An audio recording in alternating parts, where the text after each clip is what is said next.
Hello, I'm Shigeru Miyamoto, a game developer of Nintendo. For the earliest video games, one programmer could develop a whole game by themselves. As technology advanced, sound and music specialists and graphic designers have also played a part in development. Since Donkey Kong's release in 1981, I've created games where Mario uses his jump abilities to face off against rivals. The idea for Super Mario Bros. Was born at a meeting where I presented my desire to create a bigger hero who runs around in a setting with beautiful graphics. We discussed whether this will appeal to the current market and brainstorm new ideas. We wanted to create a robust Famicom game where large characters move around.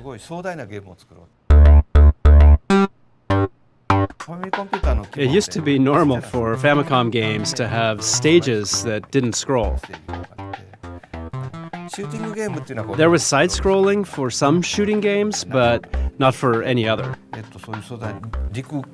We wanted to create a game where large characters are animated in land, sea, and sky settings.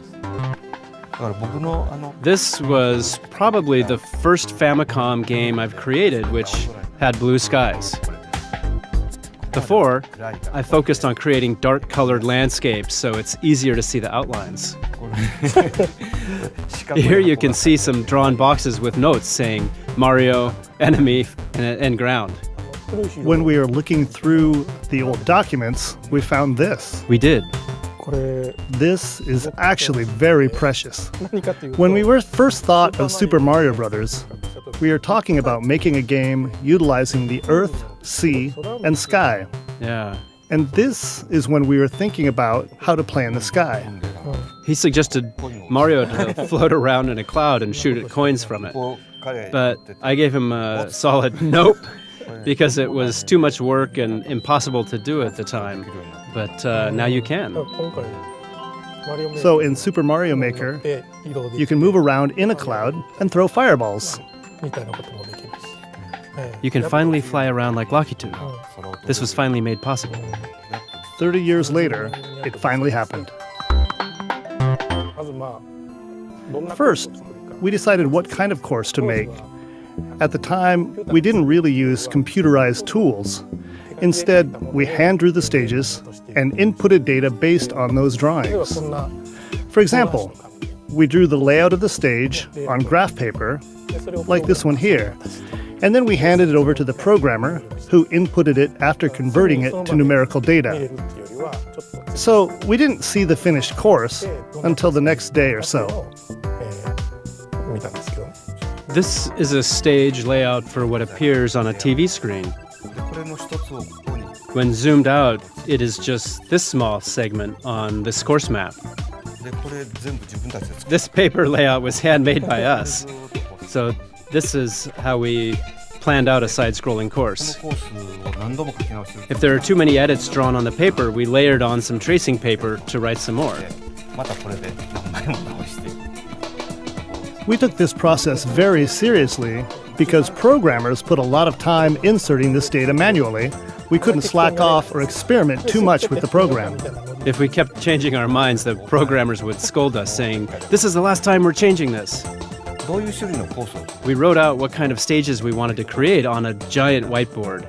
Then we created a layout by pasting notes on the board, like what the background should be or what would appear. The process is actually still the same for the Super Mario series. We needed to make tools easier to use for creating side-scrolling stages. So the tool developer team worked on creating the basics of what would become Super Mario Maker. The tools are a little different, but the creative process is very similar. This project began with the idea of, wouldn't it be fun if these tools became a game so anyone can create these levels? One of the things we focused on the most was the game's response. So anyone can make a stage super easily. We didn't want to have strange scenes pop out during the experience and wanted to avoid things that would take away a player's time. In Super Mario Maker, you can immediately see what you've created, so it's fun being able to edit it on the spot as much as you want. Instead of just coins, you can add enemies into the blocks. When you hit the block, the enemy you placed in will pop out. But if you put in an enlarged enemy, a giant enemy will pop out. As a developer, the reaction I'm hoping for is, I wonder what happens with this. Oh, it worked. Years ago, we needed to physically insert a cartridge to operate a program we were working on. After a game was complete, we'd put a different program in the cartridge and had fun playing with it. With this experience in mind, we're hoping players will have a similar fun experience inserting different characters with Amiibo. We've put a lot of thought into how to make the Amiibo experience fun with this game. By using Amiibo, you can replace Mario with many Amiibo characters. To celebrate Mario's 30th anniversary, we made an 8-bit Mario Amiibo.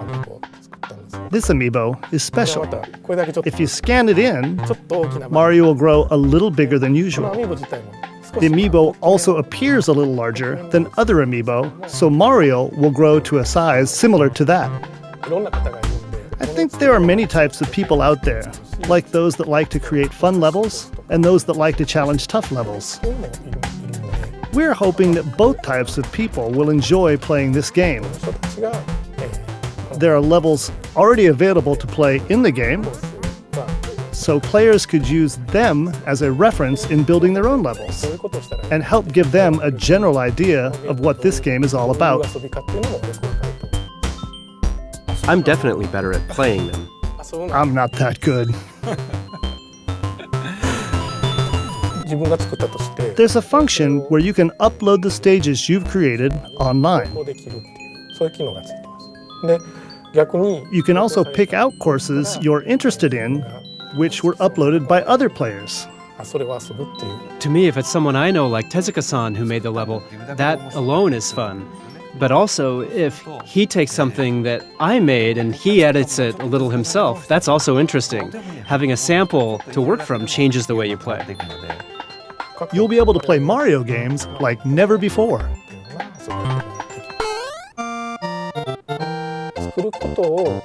People ask us whether it's fun to create your own things.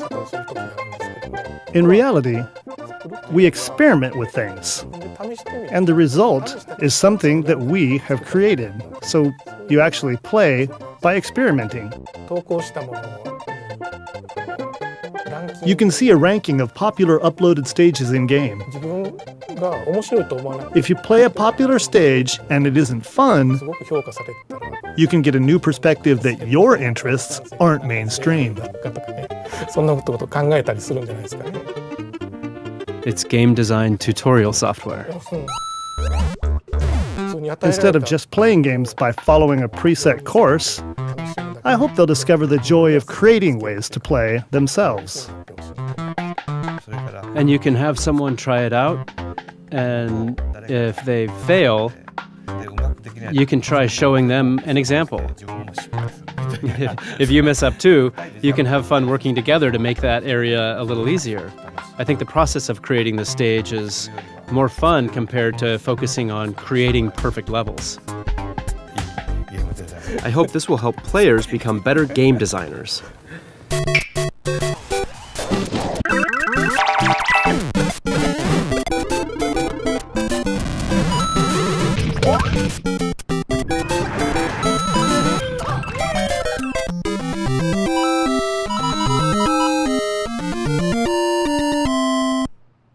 このビデオテープで任天堂のテレビゲームがどのようにして出来上がるかがご理解いただけたと思います。